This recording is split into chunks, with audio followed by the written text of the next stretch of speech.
Hopefully Brad's got the phone system going. Oh, there we go. Push the button, Bradley. There it is. Ladies and gentlemen, welcome to episode 457 of the Maritime Paintball Podcast. My name is Brad Odell, and with me, as always, is your king of paintball. Did you mess with the video? I did. Okay, cool. I shouldn't have control of anything, and I thought this was funny. But you know what? I dig it. I'm here for it. I'm loving it. Killer. I'm very directional today. Hold on. You are very directional. We've also got a second bonus. We got a bonus guest, Bradley.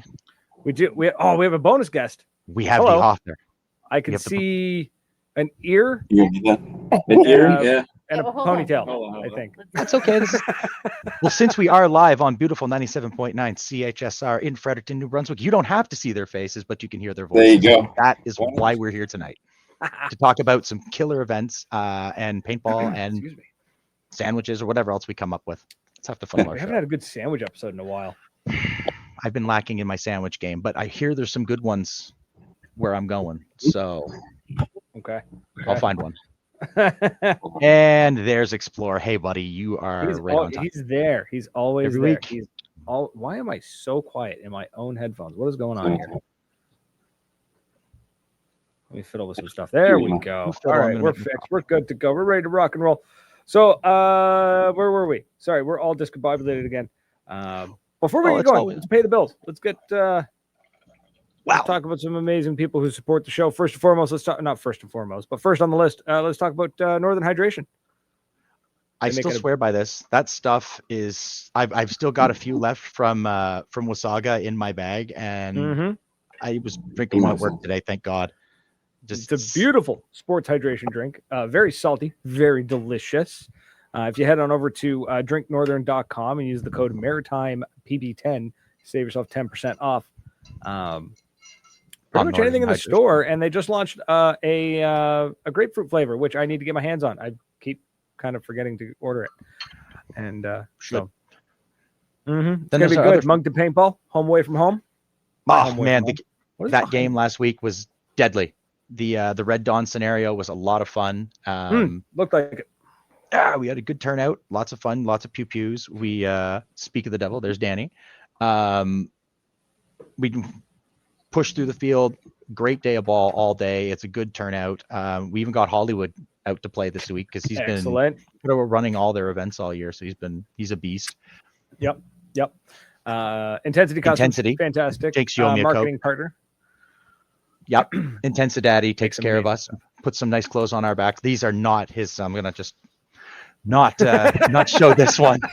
I just looked down. I'm like, shit. My Intensity shirts are in the wash. So, but if you see him at, I think he's going to Canadian Legends. When you see him at Adrenaline, hit him up. He has got some Maritime Paintball Podcast shirts that I would love to see some people wearing. I'd love to get people to send photos. It would be awesome. We've also got Paintball Dirt newsletter doing the good work with those little quick, easy, digestible newsletters. I like loving that. It's a great little refresher to find in my email, in my inbox. They're great. They're awesome. There's so much coming at us, right? Boom, boom, boom, boom, boom. It's nice to have somebody kind of like boil it down for us. And then, of course, VPL, Virtual Paintball League, VR Paintball playing. What is it? Steam's Paintball Playground, I think is the name of the game. Paintball Playground. I truly believe they've cracked the code. You want to get younger people into paintball? Video games. Dude, check that. You should check it out too. If anyone has a chance, those kids are wild kids. There's guys my age and older that are playing it. And it's great when you're in the living room and you just want to get a little exercise and move around. And their community on Discord is fantastic. They're great people. I totally recommend jumping into that. Oh, we have more people. We do. We have a Maritime's Most Wanted, baby. It's nice to see Nightmares joined us and with Danny and Explore. And I thought I saw, James. She's left again. She's like, the hell with these people. I don't want to be associated with these monsters. Kristy has left. So there we chat. go. We have she's gone. We've gone ahead and paid bills. As always, of course, folks, while we're chatting along, feel free. If you have something you want to say, call in. You can call us at 506-453-4979. Lines are open. Feel free to call in. Say hi. And know that I can drop the call at any second because I have that power. We had a Kristy, and she left again. She's still here. She's here in spirit, and that's what matters. She's going to give us info. All the best. She's there for emotional support right now. And then I lost my thought. Sorry, I was reading something. So, are we ready to bring Kristy back in? I think so. Shazam! Asking, you shall receive. Look at that. No more echo. Got clean audio, clean video. Look at that. Look at that. Fantastic. So, what if you got, maybe you want to explain who you are? Oh, no, we're still getting echoes. Everybody's muted now. No. No. We shouldn't all be muted. My God, this is a radio show. We can't do a mime. Well, we can, but there's just right. Who's ready for Canadian Legends? That's why we're talking about it. I'm very sad that I won't be going there, but that's what we got. I love it's just the last name there. It's just Barno. Just Barno. Honestly, that's perfect. Because when I see him now, it's just going to be Barno. It's going to be a lot easier for the guy who doesn't remember names. I'm terrible for that, so that makes life easy for me. So why don't we talk about that? Let's talk. Who wants to go first? Let's talk about why you're here. Let's talk about what's going on. It's CPX Events. Why are we here? Who are you? Tell us, why are we here? There's hold the on. first Canadian Legends. After seeing the king sitting there, my chair is not quite as comfortable. But hold on. But hold on. There you go. Hang on. What's that? Oh, we're doing that, are we? I got you. You got me? All right, so now we're all good. Yeah, I can't read now. I do it because I just squint at the screen most of the time, man. It's we got half a tank of gas. Oh, okay, she wins. Full pack of cigarettes. Yeah. We're wearing sunglasses at night. Nice. No, I can't see anything either. No. Don't worry about your imaginary sponsors, Explore. Mine is my bank account. So it's not that very it's not a very wealthy sponsor. So I'm having to do terrible things, and I'm very happy to do them. So just to go and hang out with people like Danny. To hell with that nightmare guy. Nice. Well, hello, King Brad. I'm sorry, I'm finally with it. My name is Kristy. You're muted, Johnny. Can you hear me okay? No, you're muted. Yours? No, we can hear you. You're fine. Mic. Stay muted. You're fine. Perfect. I'm not going to touch anything. Anyhow, so I'm Brian's wife. I'm part of CPX. I do write a lot of the missions, so I have a little bit of background in that. I'd like to tell you a little bit about it. So for the past couple of years, I retired from being a public school teacher. I taught English in middle school.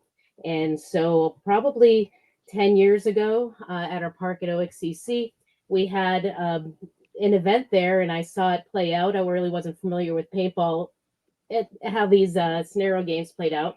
And I took a look at what one of the guys did, and I thought, you know what, this is like a giant lesson plan. This is something I could really sink my teeth into and run away with these missions, and I think do a really good job.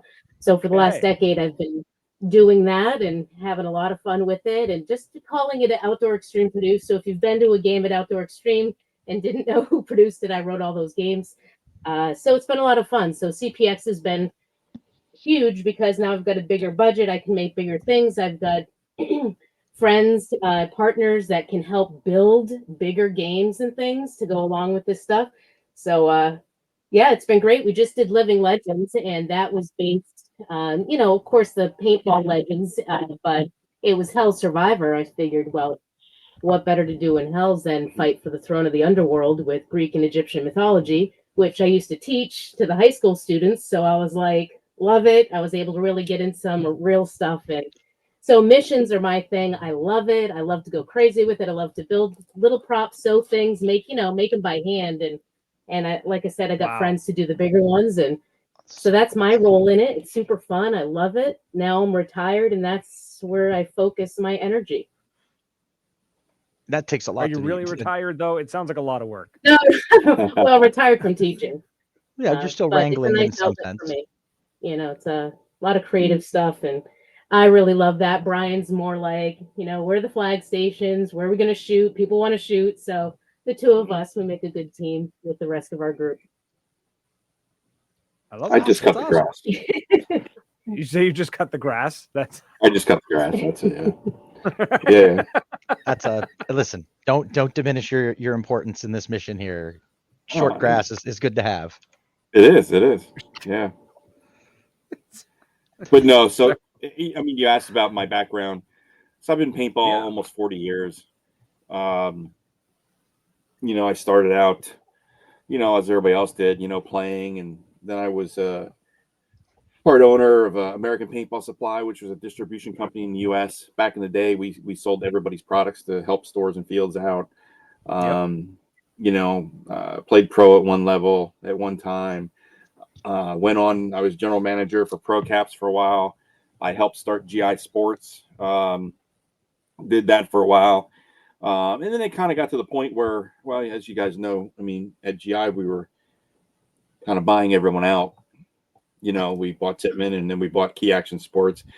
And writing was kind of on the wall. I wanted to do my own thing. So, we got back into owning fields. So right now we own 8 fields in the U.S. And then I also became part owner of Super Game.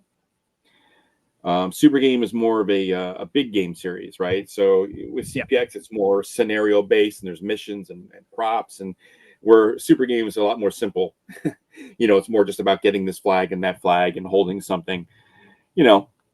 So I had that for many, many years. My partner Dan Bonebreak, with our biggest event being out there in Oregon, and we're averaging about 1,600 players, and then CPX was there, and they actually ran events at our Maryland park for many, many, many years, which was great. And we loved having them there and stuff like that. And honestly, it came down to one day, I don't know, I was just thinking about things, and I'm like, there was only in the US, there was Super Game and there was CPX.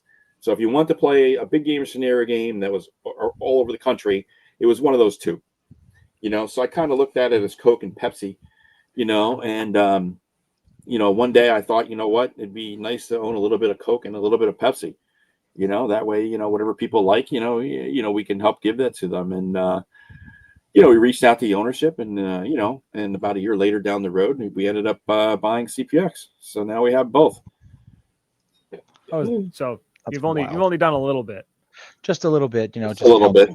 I mean, I GI. Bought Tipman, Core, like, yes, that's we've been just a couple little things. That's wild. That's so cool.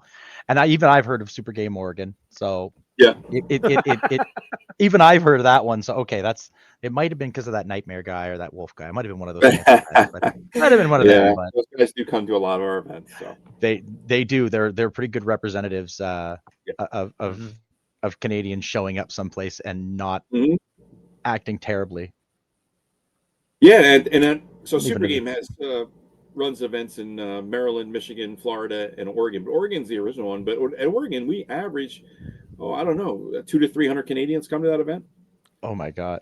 So when COVID hit, obviously, COVID happened. We canceled that year. Obviously, refunded everybody, and it took a couple of years, for the Canadians to get back. I mean, because most of them we can't come back. Right, our jobs won't allow us and stuff like that. But it's nice to see them back because they're all so friendly. Have you seen a difference in numbers this year over the last because of the border and current issues? Yeah, I think I mean, it definitely, like I said, the attendance has gone up, and a lot of it I think is the Canadians coming over, and being allowed to come over and not worried about if I go back I'm not allowed to work for a week. I mean, that was a couple years ago, but I think attendance is coming back. Events are, the one thing about events that just drives me nuts is there's a trend, and everybody I talk to says the same thing is, oh yeah, we're going to that event, so when is registration closed? It's been open for 8 months, but I'm gonna wait till the last day to sign up. That seems to be the general thing that I've noticed with big games, is that it's pre-reg numbers can never be the true factor. No, just planning, how much paint do I need? How much first strike do I need? How much staff do I need? It's difficult when, you have 30% of the attendance sign up literally like on the last day.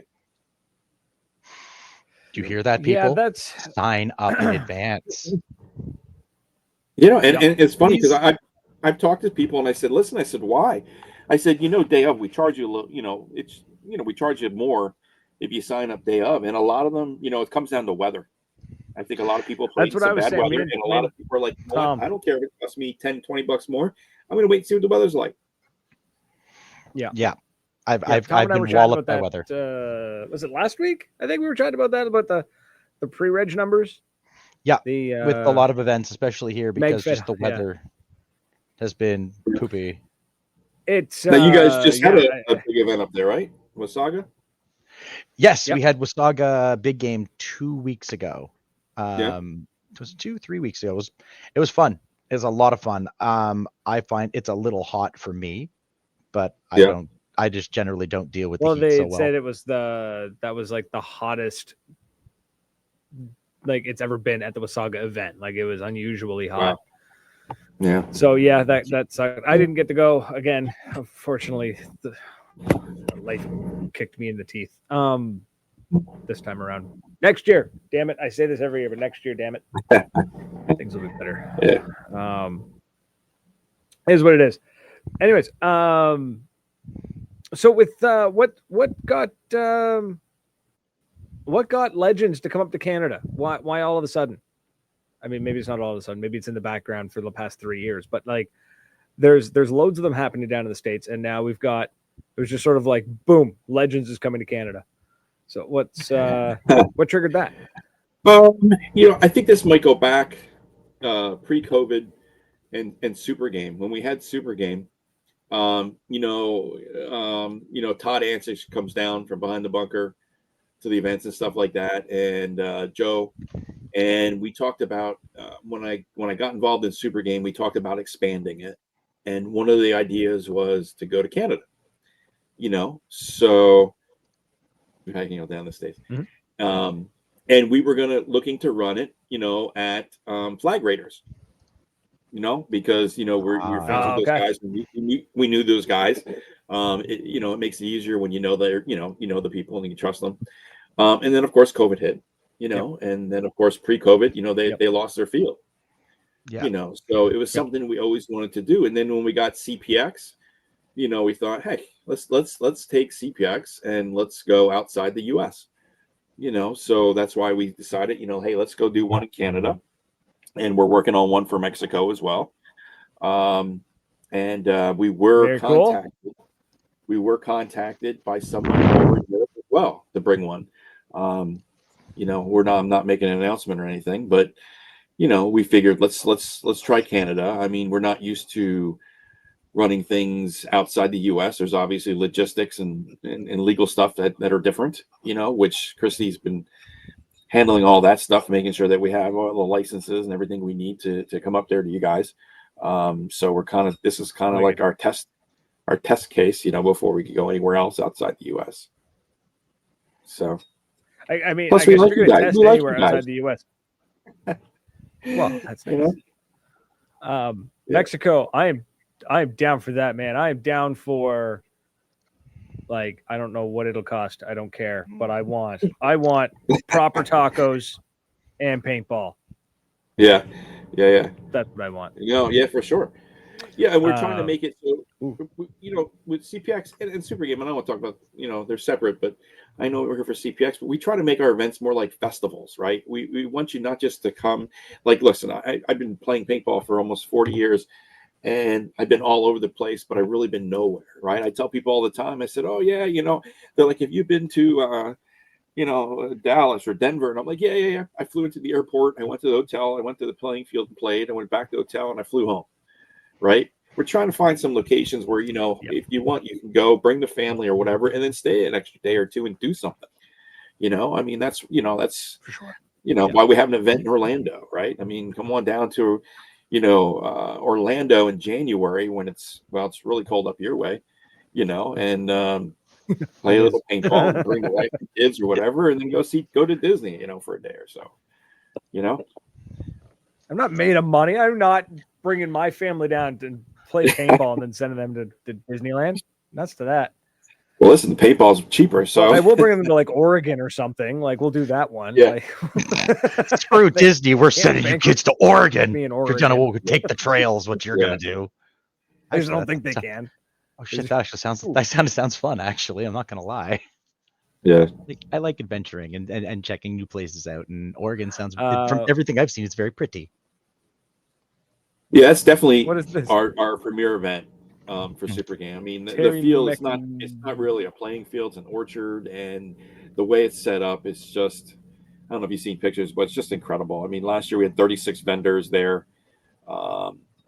It's just a great event, and there's players that come there. So we have roughly, I don't know, 700 people who camp.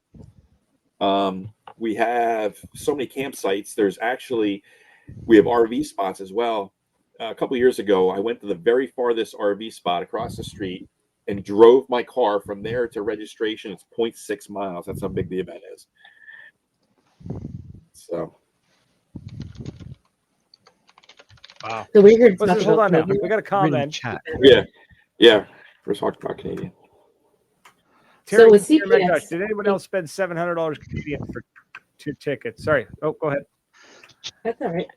Well, I was kind of thrown in. I hadn't really planned on speaking with you guys tonight, which is great. I love being here. Thank you. But if we're talking about Canadian Legends, just in CPX as a whole, this past year, the team and I have figured out a really good schedule for the weekend. So if you ever do go to cpxevents.com, you'll see under our schedules, they're all very similar, depending on what we found out, time of day, dawn and dusk and all that sort of thing. We had to tweak them a little bit. But so on Friday nights, all of our CPX games, we have the Commander games, which we've tried to create, make them last a full hour. It's always scheduled for an hour, but you don't want something to last 5-10 minutes and be over. Would really love to see people come out. For Dreaded Legends this weekend, we have the Commander games, and then we have a MagFed game. So we're doing a MagFed game at most of our CPX events now on Friday nights. Try to get people out, come and do, watch the Commander game, stay for that. And this particular one at Dreaded, we're having a costume contest for pirates right after the MagFed game. So there's a lot more going on Friday. We hope people come out to that. And again, CPX at the Canadian Legends as well. And then on Saturday, for the, let's see, is anything different for the Canadian for Saturday? No. So we try to stay consistent at all the events. So if you go to one event and you go to another event, wherever it's at, you'll see the same staff. You'll see the same format. The only thing that really changes is, depending on the time of the year and the part of the country or wherever we're at, some of the times we have to tweak a little bit, for daylight savings and stuff like that. And when she says Commander games, I mean, it's non-paintball games. We're talking things like, giant slide puzzles, like, 4 foot by 4 foot slide puzzles, or the games where you have a ball and you gotta get the ball past all the stuff, and it's 4 foot by 8, like a labyrinth. I mean, it's non-playing paintball, except for then later we do the MagFed only after that. So yeah. And one of the things that for me started, when I met Brian, I was a non-player, didn't really know anything about paintball. And so I kind of have a different perspective on some things, like playing in scenario games. I always felt like if I wasn't part of the cool crowd or didn't know the general, I wasn't really going to participate as much or get to the information as much. I always kind of was concerned about that. Certainly when I went in and was playing in my own games, I knew what was going on, but I was worried about, do all people feel that way? So one of the things that we do with all of the games is I'm always in a tent. I'm like the commander in whatever situation. In Bones and Ashes, I was like a spaceship commander, For this one, I'm a wench in the trading post. In Canadian Legends, I'm going to be a fairy in the I'm going to find the wenches, boys. Fairies that you believe in. Where I studied your lore a little bit. So anyhow, and it's basically a command center tent. And in it, we have at least 5. This game, I really did a lot more. I did 8 mini missions per hour. And what this allows is, one of the rules is the commanders and exos cannot participate in it. We did have a commander that got a little overzealous and wanted to do them all and spent a lot of time in the tent. Anyhow, so it's really for the players. So anybody, whether you know the general, you're there by yourself or with a group, you can come into the tent. And for this particular game, there'll be at least 5 per hour available and a Young Guns mission available per side, per hour. And so anyone can come into the tent, say, can I do a mini mission? And if you haven't used them all for the hour, it's available. It could be a puzzle. It could be an artifact find where you're going out and you have to find something on the field. A whole, depending on the game, we theme it around that game. But so it's just a way to get everyone involved. And Living Legends, it was super popular. People really, for Greek mythology questions, people are like, I know it all. I'm ready to take it on. And anyway, we had a lot of fun with it. So anyone who's coming to Canadian Legends or Dreaded or any of them, you have to stop by the tent. I know that you just might want to go out and shoot everything, but there's a lot of value in that type of fun too. If you haven't tried it, and some of you just go for that and you already know the value. So I hope you like it. I really love doing it. So I have a lot of fun with it. And so you have to come and see that part of CPX because it's awesome. Sounds it. Yeah. For anybody listening, just I think on my end there might be a slight delay, so bear with us while we deal with some strange network issues. But okay, so it sounds like it's going to be an amazing time. Sounds like there's some real passion being put into this, and so not just passion, but also like business sense, some like running a proper event. I like that. There's, like you mentioned, like having to get the licenses in place, but also you're having a lot of fun writing the stories. I mean, every paintball game needs wenches. Like, I don't care what it is, it needs wenches. I want to roll up to like NXL World Cup and there be wenches. Actually, that would do really well. I think that'd be amazing if somebody had set up just like a random, like you see all these beautiful, really nice, crazy looking tents, like all the big brands, like the Carbon tent, all set up with their orange and black, the wedges, like Infamous, yeah. And then you're just like, there's one made of what is clearly like recycled pallets, and it's just wenches. That'd be amazing. I'm gonna do that. Oh, nice. It's gonna be me in a wig. Sorry, totally. Woo. Sorry, I'm kind of following what's going on in the chat here. Cliff, you have not been kicked out yet. I don't know why, but we're going to keep bringing you back. Oh, there you go. I was in the private chat. Oh, yeah, I saw you in the private chat. I was like, hey, I'm like, there's no one chatting. What's going on here? Oh, yeah, no. It's fine. The entire chat has just been Brian basically kissing your ass the entire time. Who has been? Brian, Nightmare. Yeah. So that's right. He's a good dude though. I've known that guy since I think high school for sure, possibly middle school. I don't remember. Definitely 5 years. I just like tormenting him. He's very cute. He's got a good sense of humor at least. He does. He really does. He's such a good dude. So, but that's enough about him. And, get off our lawn. So what's the plans? Give me a rundown of can we go into any of the, or would it be giving away? Can we go into like details of like what kind of like props you got set up and stuff like that? Or is that like all super secret still for Canadian? What am I walking into? I have no clue what I'm walking into, so yeah. I'm all excited.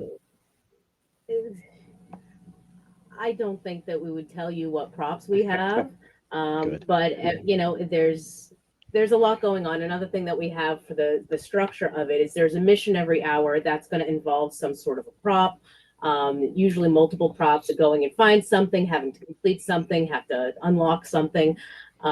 We also have 2 flag stations that are in play, generally on a map, and I'm doing the Canadian Legends one right now. We have 8 flag stations, but having them all in play is nuts. It just makes everyone too scattered. So we have 2 flag stations that are in play per hour, and every hour there's going to be some sort of a gong that's theme related, to alert everybody. So the the commanders have to come in and pick up their missions. They also will see posted the 2 flag stations that are in play. So they have to communicate with everybody. These are the 2 flag stations, so they know which ones to go to. And we also have a fueling mission going on once per hour. The fueling mission, and fuel doesn't necessarily apply to all themes, so that idea changes. But the basic idea of that additional flag or flag station or what are those called? The flips? Slapsticks, yeah. The slapstick. One of those would be in play. So you've got at least 3 flag stations or things in play while a mission is going on in a different location. So you've got at least 4 things going on at all times. So keep things active. So the mission props, they're all related. They're all theme related, and they all have a little story. I like to give the background to the folklore or whatever it is, a little bit, little blurb, so people really understand what they're doing and why they're doing it. There is a shaman. There are the northern lights. The shaman has to be found and to get a clue from to then proceed to the next part of the mission. So we've got some cool elements. And all the games are written in a way we try to cater to everybody, right? So there's the people that are just about there's the people that just love missions and puzzles and all that other stuff. So we have tons of that stuff. And then there's some people that just want to go out there and shoot other people and flip flags, and we have that as well, so it's all going on at the same time. There's a lot of moving pieces, at once. That way, depending on what kind of style you play, I mean, you have it the whole time. And awesome. One of the cool question from I'm sorry. I get a lot of ideas from reality TV competition shows because they That's have fine. some cool Honestly, stuff. when you said big sliding puzzle, I just went like, it sounds like Big Brother. Exactly. Well, we love Big Brother. We love Survivor. So a lot of the stuff we do, we're making it big scale. Okay. Brian's asking a question. He says, since there will be Adrenaline Paintball's first event to allow first strike rounds on the field, are first strike rounds to be chronoed at the same FPS as standard paint? They do at our events. I mean, we do 280 feet per second. We'll do the first strike at the same. Yep. And obviously, if you're going out with both, we make you chrono with both. So don't be bitches. Yep. They don't hurt. Yeah. Quit being soft. Cool. All right. No, that's perfect. Love that. I love that. That's amazing. Hopefully this will be first strikes, man. Canadians are scared of them. We don't know why. They're a lot of fields here are like the running joke of like lacerations. Like they think you're gonna cut down a tree with a first strike round. Gotcha. So a lot of mag-fed players are like, well, I can't compete. And I'm like, well, just be better. But they don't like that answer. So, there's a big myth, right? So for years, I never had played first strike myself. And people who did, they're like, oh my God, it shoots twice as far. Well, number one, it doesn't. All right. If you put it side by side, does it shoot a little farther? It does. Not that much farther. Are they more accurate? Yes, they're more accurate. But it's such a small range. Being on the field where, if people are like, oh, the first strike guy, he's hit me and I can't reach him. It's not as big as what people think. So get closer.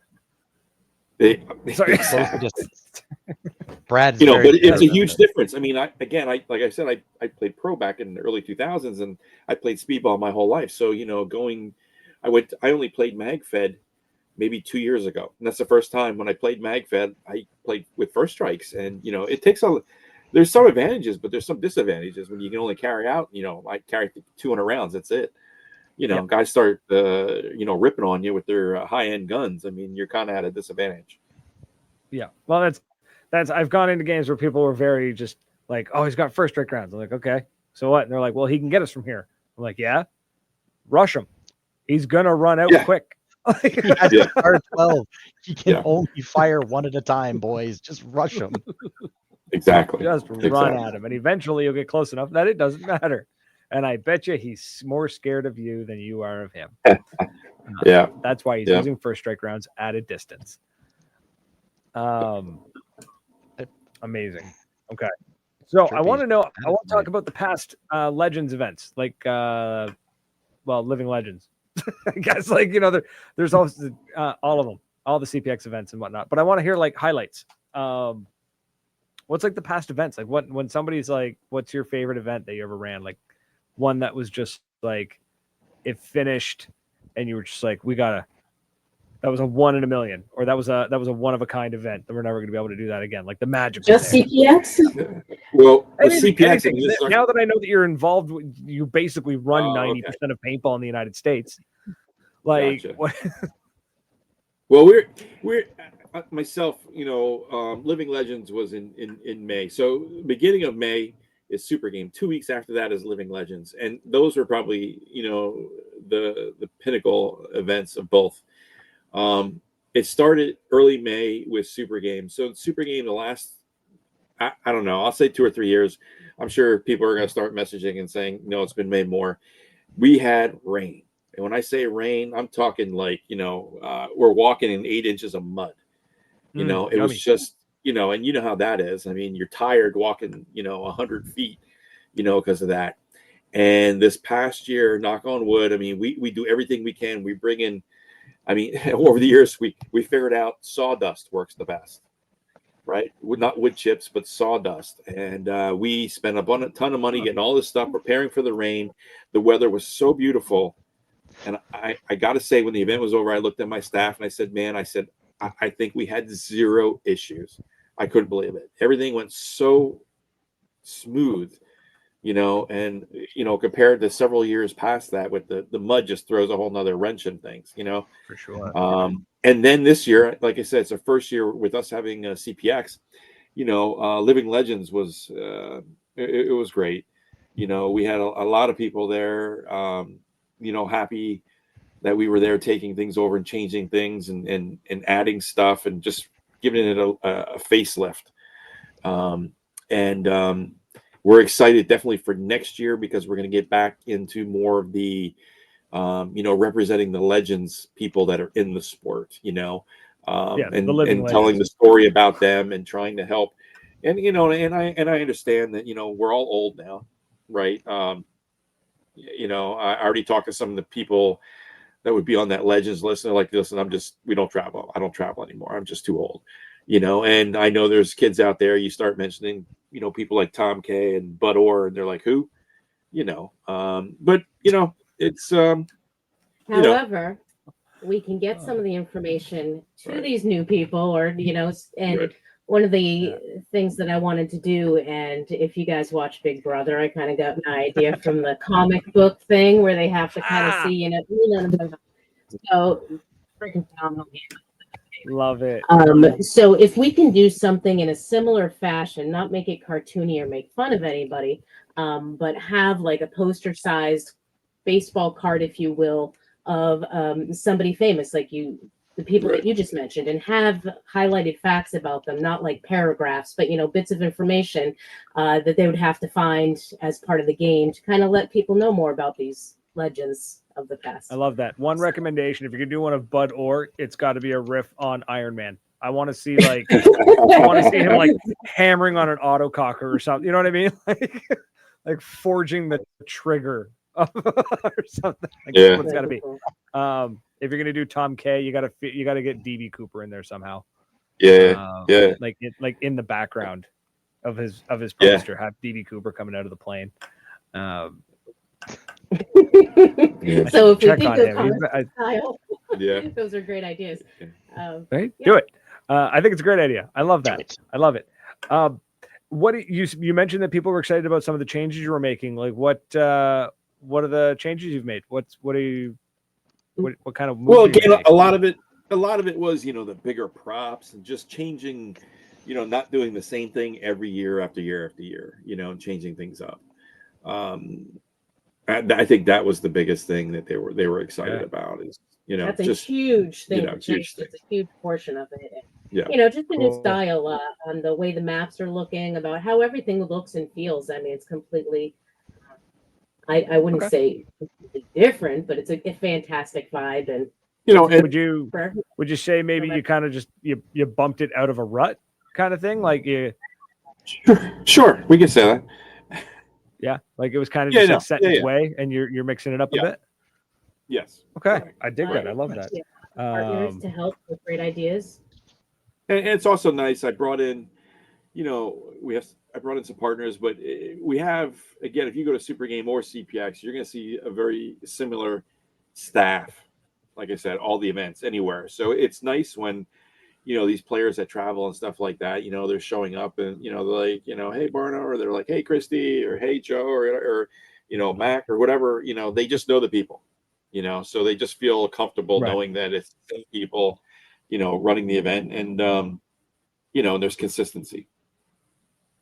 So I'd like to answer the question that one of you asked earlier, and that was about our favorite event.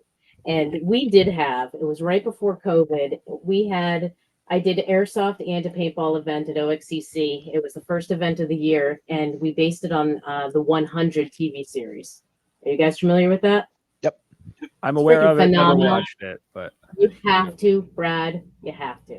It's got like 6 seasons. It's amazing. If you like fantasy, anything like that, it's freaking awesome. Anyway, the premise, you have basically, I'm not going to tell you the story, but you have women in charge in the leadership roles of the story. So it was a 3-entity group, and we had female lead commanders for each team. So that was kind of so unique. That was 2019 or 18. Anyway, it was a huge hit. We had a huge numbers for both, higher than we typically have for our events. And it was just phenomenal. It just went off so well. I don't know if people came out because of the ladies or what, but the whole thing, if you're familiar with it, I know you said you were, you can't breathe in that the yellow smoke, right? It'll kill you. It's like an acid or something in the air, a chemical. So we had our head refs with yellow smoke grenades, and it was perfect because it helped us control the movement of the fields and that sort of thing. And people loved it. People really, it's just so much better, and people enjoy that part, and they get into it, and then it just becomes. Anyway, that was a huge success, and we're getting ready to do the second year of it, and that was COVID, and that kind of crushed that. But that was one of my favorite games. Yeah, that was a good game. Mm-hmm. Okay. People loved it. Wicked. So much. One question I wanted to ask earlier, and it completely slipped my mind. It just came back, and I'm not sure why. But what about? So you've talked about like the plans you're making, the props and stuff for on the field. What do you plan anything, or what's your plan for like what's going on off the field, like in your staging areas and stuff like that, to keep players engaged? Are you doing anything there, or is it kind of just you're focused on the field? No, we try to do stuff off the field too. We want people to be, like you said, engaged the whole time. So a lot of times what we'll do is we'll do a player gathering, on Saturdays when the players are there, which is usually cornhole contests, beer pong contests, not drinking the beer, it's water in the cups, stuff like that. Just to get people around. We try to do a swap meet. We tell people, hey, we'll just do a swap meet. And like in Oregon, it was incredible. I guess, again, because there was no mud this year, but, I went into the area and there must have been 30 people set up with tables just showing. And most of them, I don't even know if most of them were selling it or swapping stuff. I think they just want to hang out and show off their stuff, and just socialize. That's fair. That's fair. Especially if you got like a weird piece of kit you want to show off. That's cool. Yeah. One of the things that you did at Living, which was really fun, I printed up some golden tickets, and we had in these tubes like a dozen golden tickets scattered throughout. That's just, if you found them throughout the weekend, you were going to get a special prize or the potential of having special prize. Yeah. And then this was Brian's thing. You go ahead. Yeah. So again, there was golden tickets or whatever hidden throughout the field, stuff like that. So then we had a 4-foot by 8-foot tall Plinko board. You guys are familiar, right? Oh yeah. Put the little ding, ding, ding, ding, ding, ding, ding, ding, yeah.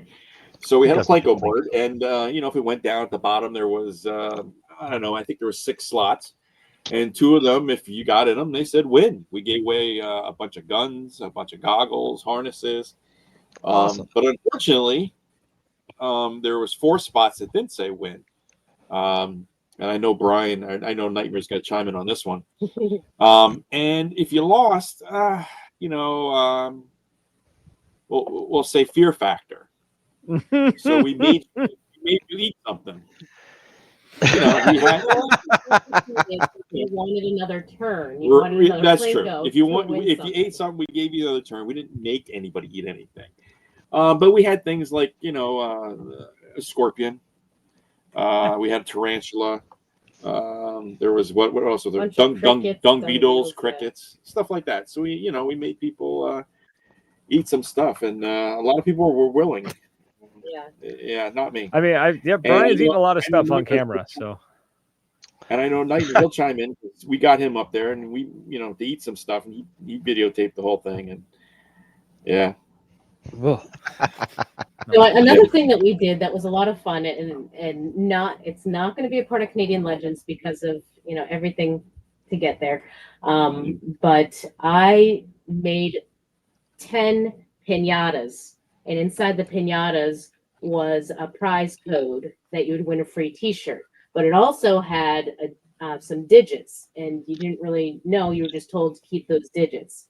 So at the end, so you bring your card and get your T-shirt, and at the end, when Brian's doing this Plinko thing, we did specifically at Living, we had a big case that was locked on the stage, and it had a whole bunch of prizes inside. So a gun, goggle, the whole setup. And everyone who had a ticket with with the code on it would come head over, try it, and then the winner, only one, of course, opened it, got that. And it was so cool because at one point, one of the refs told me while they were on the field, they saw two guys, and they were like, turned to each other, like, what? And then they turn and start shooting. Then everyone around them starts free. Where's the firefight? And then the T-shirt falls down. They both dive on it. They're wrestling for it. So that was a lot of fun. And those things break open pretty easily. So. That's awesome. I love that. Full contact paintball. Let's go. Yeah. I love that.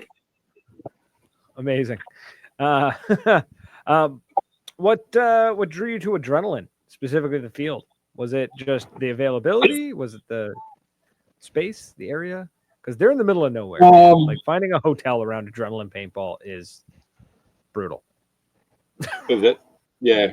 So again, not being from there, again, I reached out to people I knew, right? So I think I probably reached out to Todd, Ansix first. And I know they do OPL, right? OPL there. OPL, yeah. And stuff like that.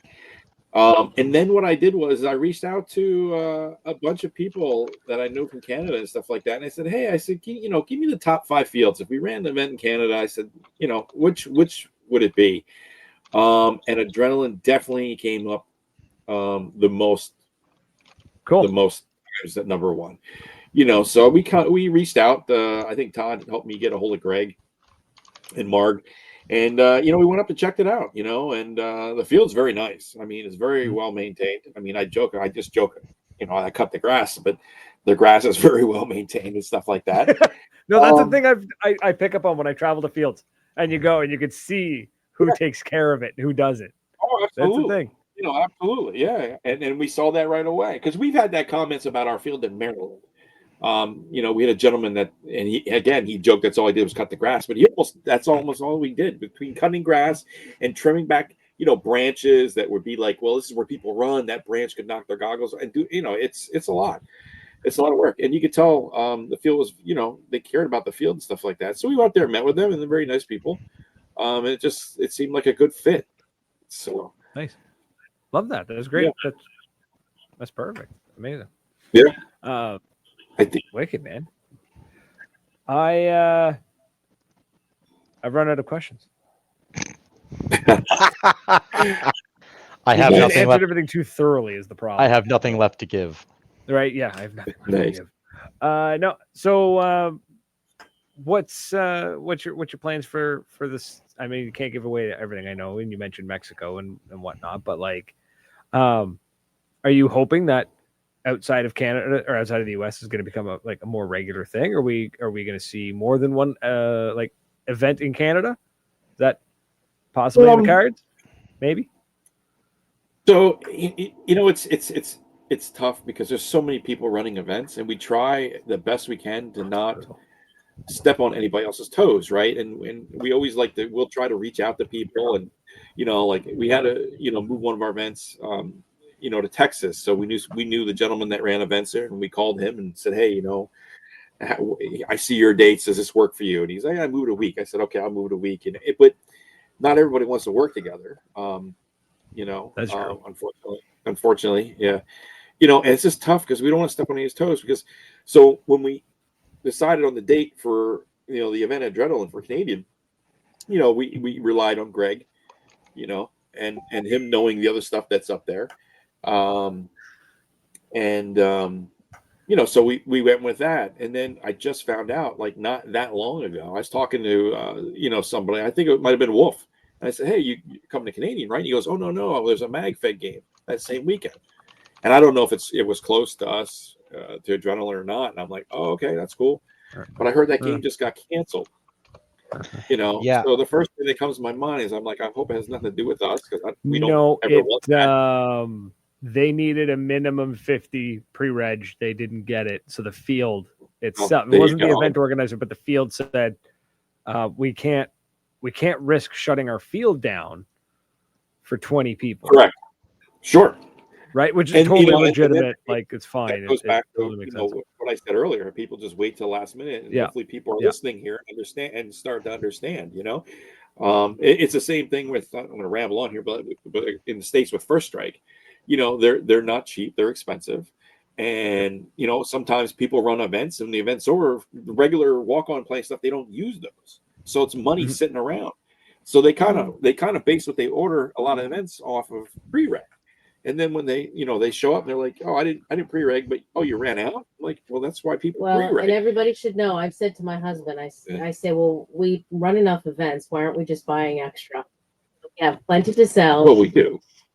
Yes, but one thing he said is that we want to have it. We don't want to have it sitting around. So yeah. So that's the hard part. You can't order a year's supply and then just sit on it and hope that right. You can use it, because it will go bad. Right.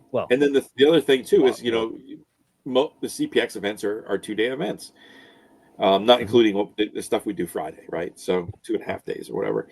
And I was told again, in Canada, they said a lot of events are only 1 day because fields don't close 2 days. So we went into it. We went up there and talked to Greg and Mark at Adrenaline with, okay, we're just gonna do the 1 day thing because we get it. We own a few fields in the US. We know what it's all about. And immediately we got people hit us up, because the problem is, if you're not a 2-day game, how far are you going to travel to go play 6 hours, right? You're going to drive 8 hours to play 6-hour game and go home? They're not. 16. So 16 for 16. Us out east. 16, and we played 16. For 6 hours, 8 hours. Yeah. Wow. That sucks. Yeah. It sucks. That's a long drive. Yeah. So after it makes me happy. We went back to Adrenaline and we said, hey, listen, let's do a 2-day thing. And I said, let's make sure it's worth your time as well, because I again, we own fields, so we get it. It's not it's make money as well. Yeah. And no, that's great. I like that. Like I said, that business mindset of making sure everybody gets taken care of. The players taken care of, the consumers taken care of, but you're also looking after that field. Because you see it. I see a lot of fields try to host events and they kind of struggle with it. It's a lot. It's hard. It's not an easy thing to do. Yeah. So I guess it comes down to, running events. It's like what's your goal to run the event, right? Like right. I've seen people where their goal is, I just want to make a lot of money. Well, you're doing the wrong thing then. You're the wrong business, right? We all know that. But if you come to enough of our events, no matter which ones are, you'll definitely see that it's not about the money for us.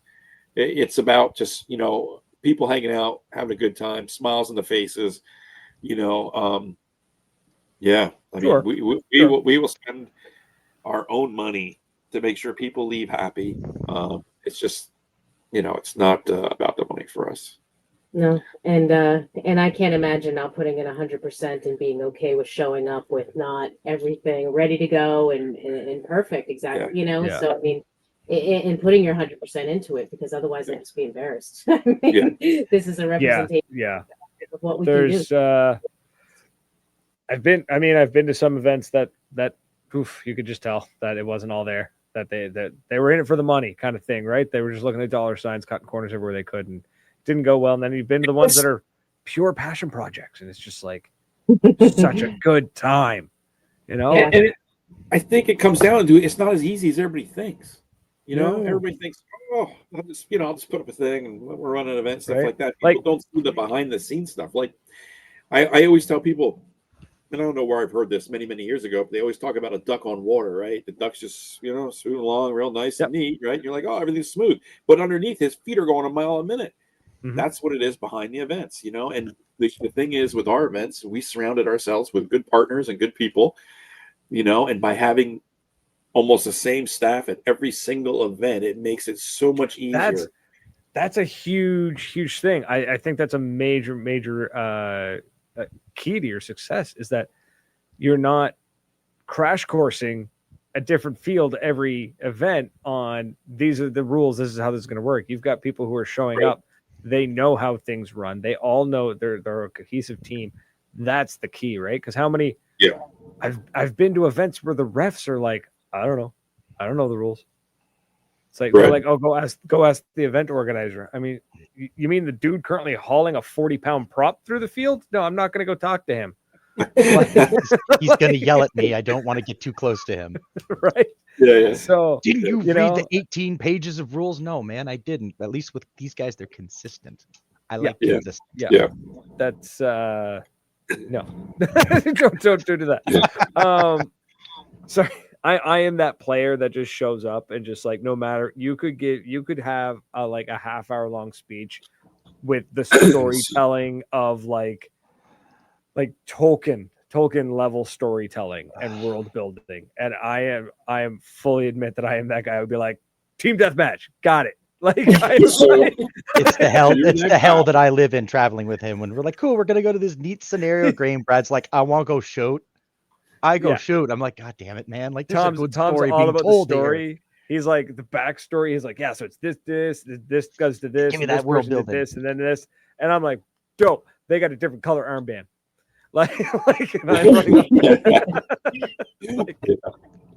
So I am the simplest of the simple. I am easily entertained. However, the video, I don't think the video ever surfaced, and I'm kind of sad because I'm kind of proud of it that I've stood on pallets screaming at an event organizer before. I don't know if that I've never seen that footage either, and I'm kind of glad it exists. I was sent the footage. It just never got posted of me standing on the bunker. Like, I have the footage of that. I haven't seen it since that day. Yeah, Brad was very upset because there was some bad organization. So be glad he's not going to be there. I doubt there'll be bad organization, but if there is, he would have yelled. And then I would have had to be like, Jesus, I made up nice with the organizer the next day. The next day, me and the organizer had a conversation. We were on that bombshell. Everyone was happy. Is it that time already? Dude, it's coming to that time of the hour, and I'm sad because I'm really enjoying this. But I get to go and do this. I get to go see this in person. So, it's good to be you. Maybe I'll win the lottery or something between. I'm gonna keep doing this between now and then. So this is the pain that you have to suffer. I'm sorry. I know. So did I just hear King? King, you're going to be there at Canadian Legends. Is that what you said? Yeah. Yes, ma'am. Yeah. I will be there. You're the guy who likes missions. I like missions, and I appreciate it. I appreciate the work. I appreciate the work. I just don't have the attention span for it. When you guys go to events, you guys live near each other. You drive together. Or? Yeah, we travel together about 2 hours away. So normally when we're going to Ontario, I drive right past where he lives, and he jumps in with me, and off we go. There we go. I'm flying out this time, so I'll fly out of Moncton and I'll land in at Pearson, and I'll drive over. I'll rent a car and drive. I'm staying with Kat, the Kat's Customs. I can't say her name here. We all know who she is. I love her, but we can't say her name on the radio because I'll get in trouble again. Yeah. You know, we still have another minute, and I just remembered one more thing that made Living Legends freaking awesome. Do it. And that was that we did Legion Wars. So that's another thing that we're doing. Not all the events really call for legions, but we did do there. I'm gonna lose time. Anyway, the Legion Wars is we had. You explain it, Brian, because it's more speedball stuff. Well, I think what it was is, you always have like red versus blue or whatever colors, right? And there's always just like two main teams. These are like subcategories. So let's say you have XOs right underneath you. It's almost like the XOs also had their own group, right? So it's like subgroups, and then we did subgroup wars against each other, and it just basically it almost overtook the whole quality of what to do. We're like, listen, we got other things we got to do. And we had some 3v3s, yeah, as well, that required you to be on the third legion. So that was just another difference. Ooh, awesome. That sounds awesome. I can't wait, dude. This is going to be so much fun. And then I'm basically leaving right as the final battle starts because I have to haul ass to the airport to leave. Like Sunday, I have to leave just a bit early to make the airport to get out of town. So I'm going to be covered in paint, and I'm going to sit next to some old lady on the plane. I can't wait. It's going to be great. Yeah, nice. Meet in person. I can't wait. It's going to be so much fun. Yeah, I'm jealous. I'm very jealous. But folks, thanks for coming on and chatting with us and explaining that you are basically the godfather of paintball in the United States right now, from the sounds of it. And yeah, that was wild. It was a great conversation. It was really. I'm now very bummed that I'm missing that event. I was bummed before, but now I'm even more bummed. Well, it is what it is. But thank you for having us. We appreciate your time. Yeah, it was awesome. Love to have you again. That was wicked. Can't wait to meet you. Yeah, after the event, we'll do like after action. For everyone who hung out with us, chatting with us, liking, commenting, sharing, all that jazz. Thank you so much. And to the beautiful listeners, listen to us on 97.9 FM CHSR in Fredericton. Thank you so much. That's it, folks. We're out of here. Until next week. Cheers. Toodles. See you guys.